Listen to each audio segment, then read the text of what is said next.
Jamani, safari ndefu. Asante. Wapenzi watazamaji wa Nuru Online TV, hizo ndizo zilikuwa vibe za kwaya ya Mtakatifu Paulo Mtume kutoka Kasulu Murubona.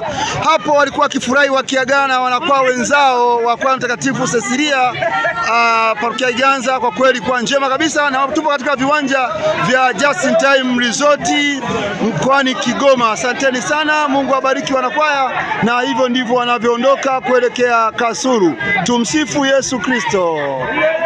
Amina, amina, amina.